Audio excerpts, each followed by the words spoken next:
Hey guys, आज चाहिँ हामी एउटा एकदम इम्पोर्टेन्ट कन्सेप्ट बुझ्नेछौँ होइन। त्यो चाहिँ एउटा ग्लोबल ब्लक भन्ने हो है। प्रोग्रामिङमा चाहिँ भेरिएबल स्कोप भनेको चाहिँ एउटा कुनै रिजनबाट एरियाबाट हामीले चाहिँ एउटा भेरिएबललाई एसेस गर्ने है। अब मैले भन्न खोजेको के भन्दाखेरि जस्तो मैले एउटा ल भन्छु for loop चलाइदिएँ। For लुपमा इन्टको I equal to 1 गरिदिएँ, इन्ट पनि यहीँ डिफाइन गरिदिएँ र एक्सप्रेसन लेखिदिएँ र अपडेट टेस्ट कन्डिसन भइहाल्यो। म यहाँ प्रिन्ट एफ लेख्छु हे गरिदिन्छु है। अर्को प्रिन्ट एफ गर्छु आई। अब यहाँ एकचोटि यो कोड रन गरौँ होइन। हाम्रो एरर आइदियो। अब एरर आउनुको कारण के त भन्दाखेरि ब्लक स्पेस। ब्लक स्पेसमा चाहिँ के हुन्छ त भन्दाखेरि एउटा कुनै भेरिएबल जुन चाहिँ कर्ली ब्र्याकेटभित्र डिफाइन गरेको छ भने होइन, कर्ली ब्र्याकेटभित्र डिफाइन गरेको छ भने त्यो त ब्लकभित्र मात्र एसेसेबल हुने भयो नि त। जस्तै अब यहाँ हेरौँ है, यो हाम्रो यति हेरौँ फर लुपको। यहाँ के गऱ्यौँ त भन्दाखेरि हामीले भेरिएबल डिफाइन त गऱ्यौँ आई भनेर, तर कहाँ गऱ्यौँ त भन्दा हामीले फर लुपमा गऱ्यौँ क्या। फर लुपवाला ब्लकमा चाहिँ हामीले गऱ्यौँ। तब लुप चल्यो, त्यति बेला आईले काम गर्यो। जब लुप सिद्धो त्यसपछि आई त्यहीँ डिस्ट्रोय भइदियो र हाम्रो यहाँ प्रिन्ट एफ फङ्सन जुन छ यहाँ अब त्यसले कामै गरेन नि त, डिफाइनै छैन भनिदियो हाम्रो होइन। अब यसलाई कसरी फिक्स गर्न सकिन्छ त हामीले यहाँ आई भेरिएबल यहाँ डिफाइन गरिदिएको थियौँ, त्यो गर्नाले चाहिँ फर लुपको ब्लकलाई मात्र काम लाग्यो। अब चाहिँ हामी इन्टलाई यहाँ सारिदिन्छौँ र इन्ट आई भनेर यहाँ डिफाइन गरिदिन्छौँ।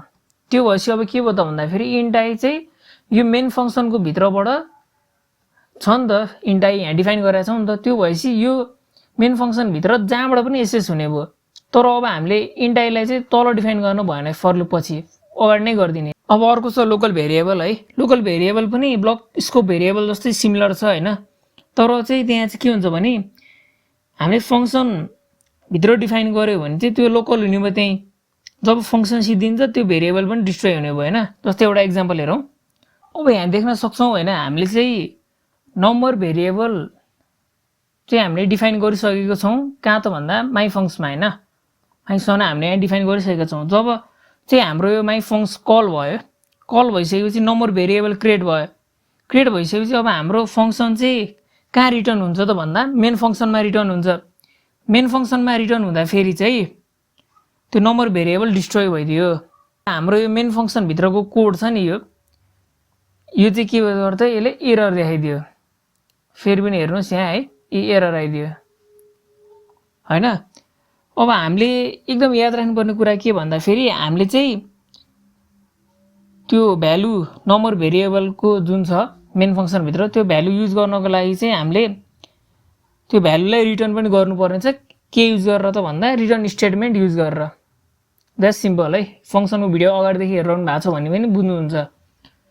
र अब लोकल भेरिएबल चाहिँ हामीले एकदम राम्रो मान्छौँ होइन। त्यो कन्सेप्ट चाहिँ एकदम राम्रो छ क्या। किन भन्दाखेरि जस्तै अगाडिको भिडियोमा हामीले स्क्वायर रुट फङ्सन युज गरेका थियौँ। हामीलाई थाहा थिएन त्यो फङ्सनभित्र कसरी काम गर्छ, तर हामीले युज गरेका थियौँ नि त बिना प्रब्लम। किन भन्दाखेरि फङ्सनभित्र लोकल भेरिएबल जुन छ त्यो चाहिँ त्यो फङ्सन डेफिनेसन जुन चाहिँ बाहिरपट्टि छ होइन, त्यहाँ चाहिँ एसेस हुन सकेन नि त। त्यो भएपछि चाहिँ फङ्सनहरू भनेको चाहिँ एउटा इन्डिपेन्डेन्ट हो क्या, इन्डिपेन्डेन्ट पिस अफ कोड। अनि हामीले अर्को कुरा के बुझ्नुपर्छ भने हामीले चाहिँ के आर्गुमेन्ट पास गर्नुपर्छ र फङ्सन रिटर्न गर्दाखेरि के भ्यालु आउँछ भनेर बुझ्नुपर्छ फङ्सन युज गर्नलाई चाहिँ। त्यो हुँदाखेरि चाहिँ हाम्रो कोड चाहिँ के हुन्छ त, रियुजेबल हुन्छ। हामीलाई मात्र नभइकन पनि अरूलाई पनि त्यो कोड रियुजेबल हुन्छ। र नेक्स्ट भिडियोमा चाहिँ हामी 3टा डिफ्रेन्ट प्रब्लमहरू गर्नेछौँ है फङ्सन रिलेटेड। त्यो हुँदाखेरि चाहिँ हाम्रो फङ्सनको कन्सेप्ट चाहिँ एकदम बेटर हुनेछ। Thank you guys.